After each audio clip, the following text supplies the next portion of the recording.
15 to 16, 2022, Indonesia has set world record by hosting G20 summit.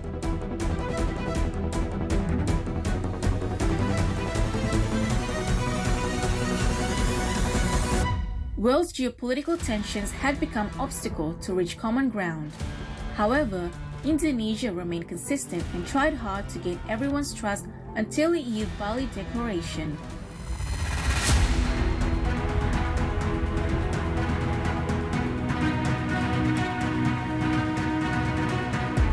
From 52 paragraphs in Bali Declaration, the third paragraph focuses on war in Ukraine, which became most heavily debated. The G20 country members had agreed to condemn the war that worsened global economic situation.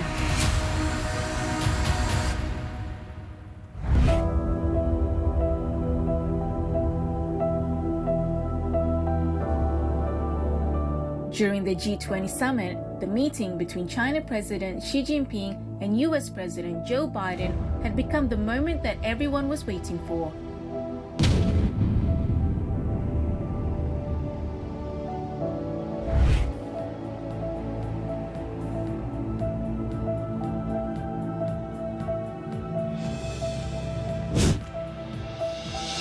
Earlier, on October 23rd, Xi Jinping has been inaugurated as the leader of China's Communist Party for the third time.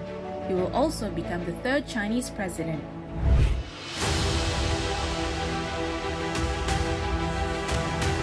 Unlike Xi, who managed to score a hat-trick, Biden is still considering to run in the next 2024 election. Meanwhile, Donald Trump becomes the first president to run as presidential candidate. Trump's controversial decision has prompted Republican politicians to refuse his choice. Many declined Trump due to his failure during the last week's midterm election. A number of Republicans have even indicated their support to Florida Governor Ron DeSantis. Donald Trump. Freedom is here to stay.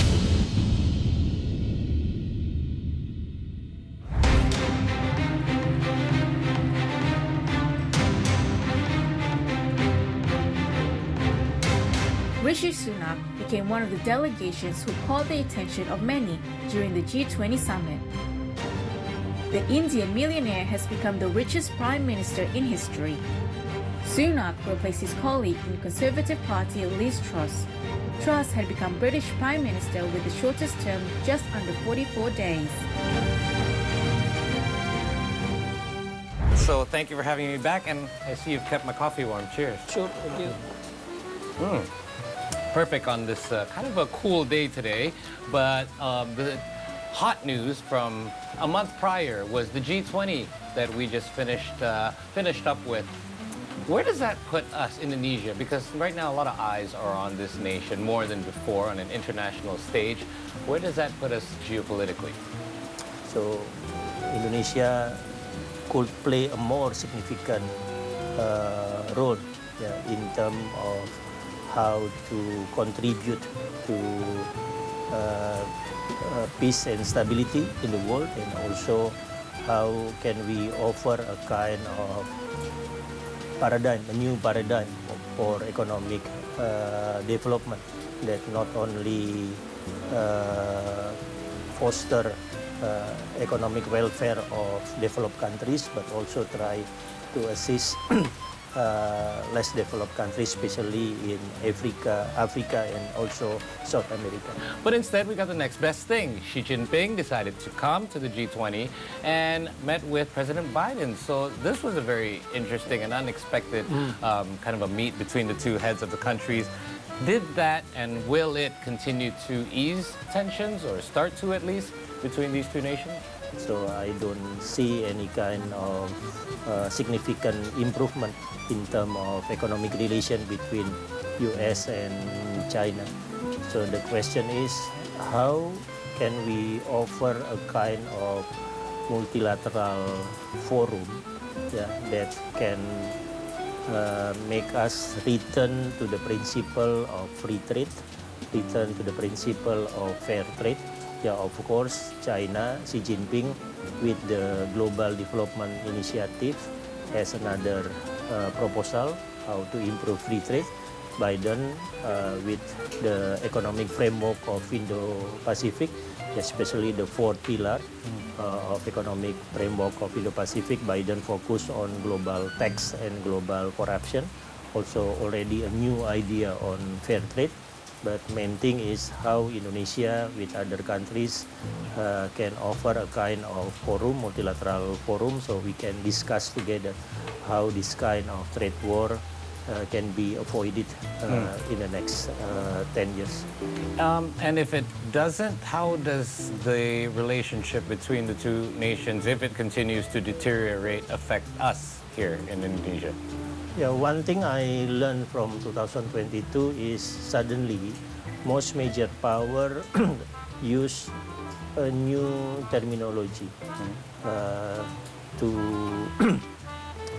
guide their relation with other countries. This new terminology is strategic autonomy. For me, as international relations scholar, strategic autonomy means unilateralism.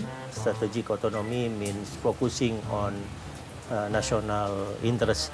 So it is not really a new concept, but strategic autonomy right now it is used to create a kind of independent behavior. So for example, European Union want to have strategic autonomy to become independent from U.S. pressure. China want to have strategic autonomy to become independent from U.S. economic paradigm of global supply chain. For example. So in this era of new strategic autonomy, I think Indonesia can offer, let's discuss again what kind of globalization, what kind of free trade, what kind of monetary stability, what kind of world global development initiative that can we initiate together. The key word I think together. To create a better world, and then not using this strategic autonomy concept as the main pillar of international relations. Yeah, makes sense. We still have a lot to cover here, but we're going to take another short break. 2022 in 30 minutes. We'll be right back. We're going to talk more world geopolitics right after this.